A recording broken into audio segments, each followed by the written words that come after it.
Let my guests introduce themselves. Yes, I'll start with the lady, please. Thank you. My name is Pauline MAKONI. I am proud to say I'm semi-retired, which means that I'm done with the working world as such. And I think that's probably as far as I'd like to go with that. Thank you. Yes, Dr. GURAMATUNHU. Yes, my name is Solomon GURAMATUNHU. I'm an eye specialist. Thank you very much and welcome. Yes. My name is Doug COLTART, and I'm a lawyer doing a lot of work in human rights law. That's my area. Thank you very much and welcome. So maybe to our guests today and to you, my viewers, and my guests today, we're going to be discussing about cultural appropriation, appreciation, and just trying to figure out what is what. Where do we draw the line? What is appreciation? What is appropriation? What are we appreciating in appropriation? What we have noticed is there's so much to be angry about right now. The appropriation is what people are angry about. And at times there's a gray line on what constitutes that appropriation. What if someone is trying to self-express? What if it's cultural exchange? What if it's assimilation? What exactly are we talking about when you talk about appropriation and appreciation? And I'll start with you, Doug, because you look very eager to answer me now. Yeah, I mean, I think cultural appropriation, I think, is the inappropriate or the inappropriate use of another culture, often for personal gain, you know, that kind of thing. And I think, and cultural appreciation, I think, is, you know, is the engaging with another culture, but in a way that values it and upholds it and honors it.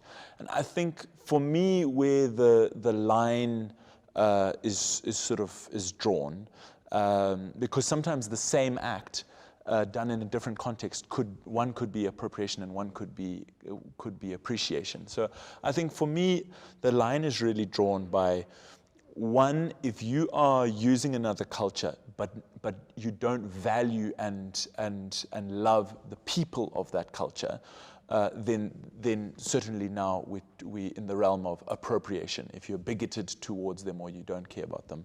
Number two, I think, is around your understanding of that culture, you're educating yourself. If you're ignorant of a culture and are using an aspect of that culture in a way that you don't really understand, I think that's, you are entering the realm of appropriation. And I think the third one, which I think is in some ways the more complex one to navigate, is around power relations. Just understanding yourself as an individual and the culture that you come from and the history behind your culture's interaction with another culture and the power dynamics that are at play, and just being sensitive to that. Interesting, interesting. Pauline, your take on that? I find there's a lot of emphasis on appropriation of a culture, but can you appropriate something that is so fluid that you can't honestly state that anybody's got a right to it? Simply, whether or not a person understands the culture from which an act is appropriated, to me doesn't make too much difference, because at the end of the day, that culture is composed of lots of appropriations, if one wants to call it that. And so it's a matter of whether or not we acknowledge when we do something or take something from another culture that it is actually something from a different culture to ours. And then it comes to the point of appreciation. To me, if I take something from another culture, I only do it because I appreciate it.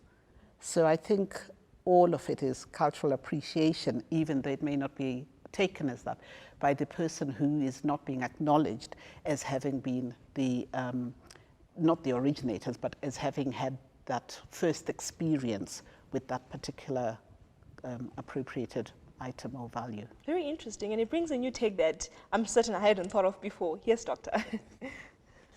I quite enjoyed what Doug was saying, because there's a lot of power dynamics in culture, and he also did mention about the history. And I must say, I like your program because it addresses young people, because this is very key in people discovering who they are because culture is key to a development of any individual or even communities and any nations for that matter. So the culture appropriation, it hinges also, as I say, on the power, that those who have power can appropriate other people's culture and not even sometimes acknowledge it. Now, that becomes a problem. The cultural appreciation, you can have people with their own culture but not appreciate their own culture, but appreciate other cultures more than their own culture. So I think for young people, it's very important that we clarify these issues. Thank Interesting. you. And just drawing from what Pauline said, you spoke about being fluid and culture being fluid. And I will bring an example right to the table as we start. A couple of weeks ago, there was Maggie Chapman, a Scottish Member of Parliament, who then, took her oath in Shona. And she is Zimbabwean born, but not Zimbabwean, if I'm not mistaken. And we had so many of the conversations centered about why would she do that? Because she doesn't particularly own it. It's not hers. Who are the owners of this culture, and how do we identify them? I think I must admit that one, when I watched her, because of course the video went viral and everybody was really incensed about it. And to a certain extent, I was too. Not because she took the oath in Shona, but because I wasn't convinced that she was actually, that she appreciated the Shona that she was saying. I'm not sure she understood it to begin with. So that straightway made me think, is this, that to me would have been cultural appropriation, because I don't think she did it to better herself. I think she did it purely for show. So if you're going to do it without taking into, without taking any time to actually understand what is behind what you are doing, then to me it's almost an abuse which becomes that appropriation. Interesting, and I'll flip that a bit, and I'll bring this to you, Dr. GURAMATUNHU. So we have many of our young people particularly, and they've been accused, particularly people who come from private schools especially. The accent is top-notch, the Shona is broken, you can hardly hear it. And appreciation involves a form of compensation, and she spoke about that there's a need to understand and honor what you're saying. And today we have these young people who, can speak English like they were born next to the Queen and can hardly speak Shona. And what do you think is bringing about that lack of appreciation of your own culture that you highlighted and appreciation of someone else's culture? I think, in short, a mindset and a deeply embedded inferiority complex. And I think for young people, this is very, very important to understand. It's such a shame when you can't speak your mother language.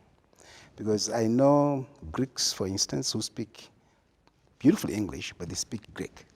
French people will speak English, maybe with an accent, but they'll speak their French. So I think it's just normal to speak your mother language and speak other languages too. But then to speak a foreign language much better than your own language, and sometimes not even being able to speak your own language, I think that's such a shame. And I think the parents also are to blame. Because if you are a Shona parent, and it doesn't matter which school that your child goes to, surely when they come home, you're going to converse with them in your mother language. Now, I need to explain this because I went to a school called Waterford, which is one of these United World Colleges. It never dawned on me because every race was in this school.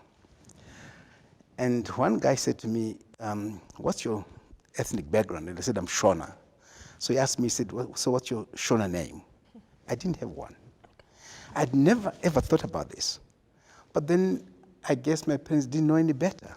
So they named me Solomon from the Bible, I'm sure. It was that day I started thinking about what it means to be yourself. In other words, your language, your culture, and how important it is. And this guy was Jewish, but we had all sorts of races in that school. And my sons went to this school. They came to St. George's. And I used to joke with them, because when I went to University of Zimbabwe, we had guys who had been to Peterhouse or St. George's would not speak Shona. Normally they'd just gang around themselves and they would just never speak Shona. And then it hit me because I'd been to this school and I'd been reminded that I'm Shona, I should have a Shona name, I should be able to speak my language. So it became so clear to me that it's really colonization of the mind. It's such a sad mindset where you almost deny yourself, you deny your background, you deny your language, you deny your roots. And I think we have to work on that. Interesting, interesting. And Doug, I want to build up on what these guys have said. So the label of cultural appropriation does away with the convenience that other people see it bring. Do you think it limits the self-expression of people and just you being Doug? Do you think when it's labeled appropriation is then limiting your expression and your freedom of expression, that is?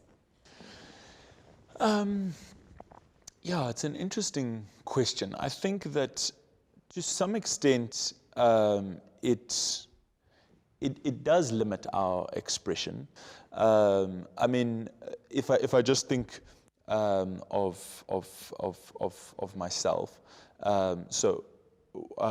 you know, one of the things which I like to do, you'll see, I have a chitenje tie. I often wear African print ties, and it's something I've had to sort of think through in terms of how do I engage with another culture, and with these, well, to give a bit of background, because it speaks to your question of you know, like the use of Western clothing. So the courts, I'm a lawyer, I spend a lot of my time in the courts, and the courts actually have a lot of colonial baggage where there is a strong emphasis on you have to wear Western smart suits in courts. In fact, there's even a specific color. It has to be black or dark blue, and which kind of really massively limits the freedom of expression, but it also entrenches that sort of colonial sort of history of the country. And so in order to just rebel in a little bit, to break free and try to bring in a little bit of African culture into that courtroom, I do try to wear you know, these chitenje ties. But I think it's something I've had to think through so that I don't stray into the realm of appropriation. In all of the ties that I have collected from across the continent, generally they are places I have been to or have friends from. I try to acquire them from local businesses that, you know, these are young African entrepreneurs who are excited about using their national prints to, you know, in fashion and are selling them, rather than just doing it in a gimmicky kind of way, getting it from some, you know, sort of like Western store that's just using African culture to profiteer kind of thing. So I have gotten so many points. Yes, Pauline, I see you want to say something. Yes. I think I have a slightly different take on it because, and possibly it comes from the fact that, to me, my own culture or anybody's own culture is inherently superior to any other culture, to that individual. Therefore, for anybody else to say that they're appropriating a culture from an inferior culture, I wouldn't, I just don't buy into that, because that straightway means that one is acknowledging or one is accepting that one's inferior. And your culture is superior simply because it was ideal for the environment in which it was fermented. So another culture cannot be superior to yours. When you then go and take elements from another culture and you introduce them into yours, you're simply trying to better your culture. It doesn't mean that that culture is superior. It just means they've got different experiences, which you are now saying they will make my life or my environment better. So straight away when we do this power differential, I don't see the power differential. And when we come to the, I think going on to Dr. GURAMATUNHU's thing, I am one of those people who he talked about who cannot speak their own mother tongue. I am not fluent in, and I won't say in Shona because I don't believe there's such a language. I'm not fluent in Chimanyika, full stop. And the reasons for that were because of the environment in which I happened to be brought up. It was not a conscious, oh my goodness, that is an inferior culture, let me run off and find another culture. It was simply, when in Rome, do as the Romans. I happened to be in Rome, therefore I took on their culture because it was appropriate for the environment in which I was living. It was not a rejection of my own culture, my own language. And so I keep finding when people talk about appropriation, there's always this power differential that people talk about.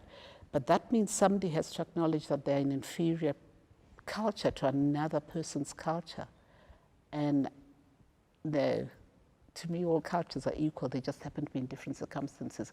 Therefore, there can be no power differential. There can't be any appropriation because I consider myself to be superior. However, as he said, unfortunately, it has crept in now where people do say, I don't speak my language simply because, you know, oh, it's spoken by those people down there. That, to me, is just ignorance. Interesting take, and we'll continue with this after the break. We'll be right back.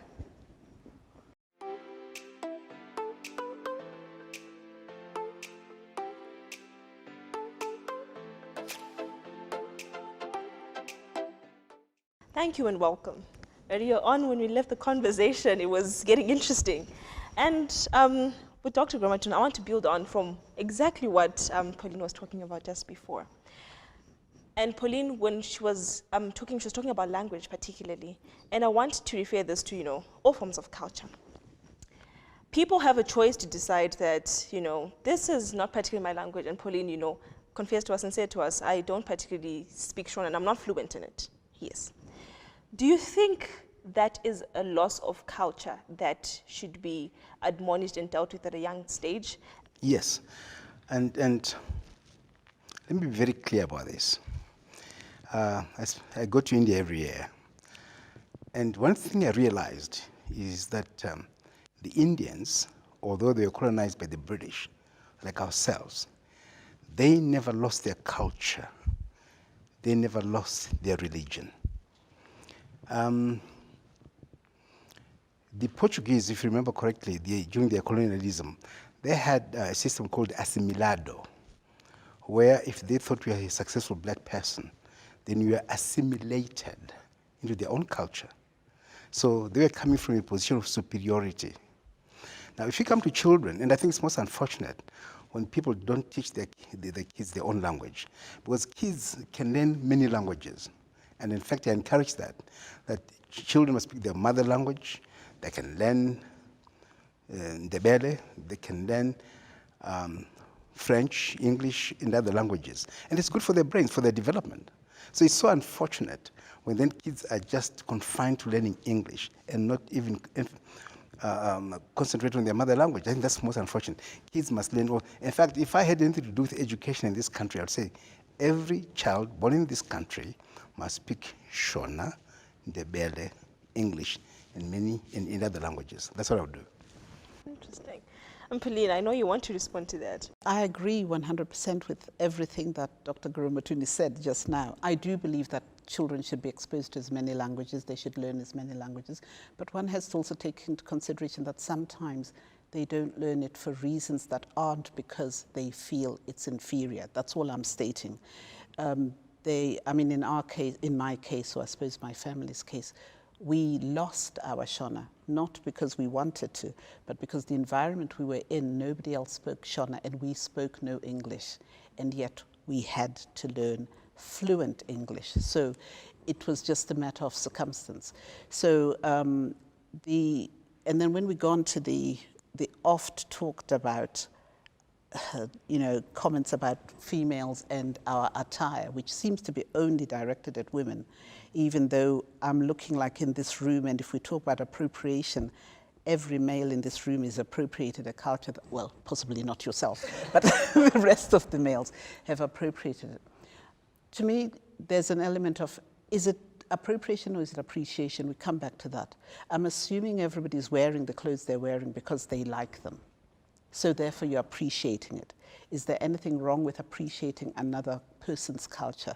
To me, absolutely not. So if a girl decides to wear her Brazilian weave and has her nails manicured and you name it, is covered in makeup, if that is her choice and she feels that it is making herself better to herself, then I don't see it as appropriation.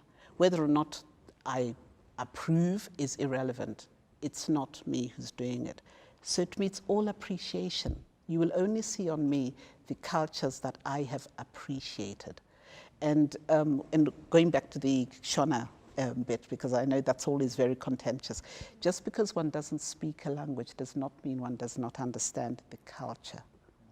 I know the culture, my Manyika culture, much better than a lot of people who speak it fluently, which I discover to their cost when we're at marriages and funerals, and I'm asking them, what are you doing? That is not our culture, and they can't actually describe the culture. They don't understand the culture, whereas I understand the culture, but I may not be able to say it in the terminology that I'm supposed to say it. Doug, this one is a personal one for you. I know some time back you did a dance, Jerusalem, and there's a scene in the dance where you're eating sadza, and that went wild on Twitter. And you know, people were mostly intrigued that a white person was eating sadza, and notwithstanding the fact that you're a white Zimbabwean man. Yes. And then someone came up and then said, "Why are you guys praising him for eating sadza? That's what he's supposed to do. He's Zimbabwean." Well, to a large extent, I've grown up in this multicultural society and absorbed by osmosis a lot of these cultural aspects. So, with the example of me eating sadza, a lot of people think that it's a novelty, but it's not a novelty to me. I've eaten sadza, almost every other day of my life since I was a kid. Even now at work, we eat sadza, every other day, and so, to that degree, that's something which is sort of normal to me. But I think within our country, I think we should actively be seeking to engage other cultures in relationship with people from those cultures and absorb some of the positive aspects of that, and really reigniting a love and a value for all of our cultures and even beyond Zimbabwe. I mean, I have to tell you a story of another court example. This was actually when I was in court as an accused person. I had been arrested together with a bunch of others. And we appeared in court, and one of the guys who had been arrested with, Robson Chere, rocks up at court in full Burkina Faso attire with the hat and everything, right? And the magistrate says, "No, you can't wear this. You have to come to court in formal attire." And our lawyer, Beatrice Mtetra, stands up and says, "No, the court rules say you must come to court in formal attire. It doesn't say you must come to court in formal Western attire. This is formal attire from Burkina Faso. So what's the problem?" And I think we need to push the boundaries more in terms of actually embracing our cultures and bringing them into African cultures into spaces that normally they aren't, or they've been pushed out. I think, as others have mentioned, culture is a dynamic, fluid thing. It's owned by a group of people who might not have homogeneous views on how their culture can be used or not used. I think we do see this whenever there are these cultural appropriation scandals. There are people, even from the culture, that has been appropriated or appreciated, depending which side you fall on. There are people on both sides of the argument.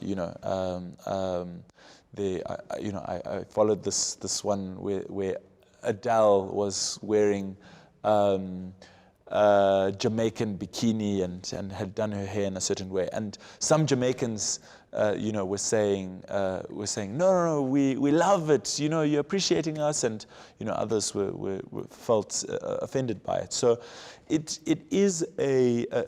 always going to be a complex question to navigate, and so I think that's where I think it really, a lot of it comes down to your own intentions, you know what I mean, and which is number one, and then the general respect and love that you show to many people from that culture. You know, it's not a hard and fast rule, and there might still be people who are offended. But I think generally, if you are in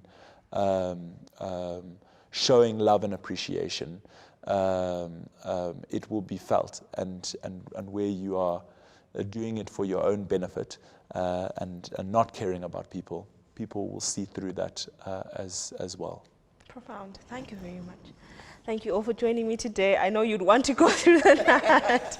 And thank you so much for taking the time to learn and, you know, trying to inform us on your views on this. And like Doug correctly said, it's a very complex situation. We can't ever get it right and say, you know, we've ticked it and now this is a green light and that's how we go.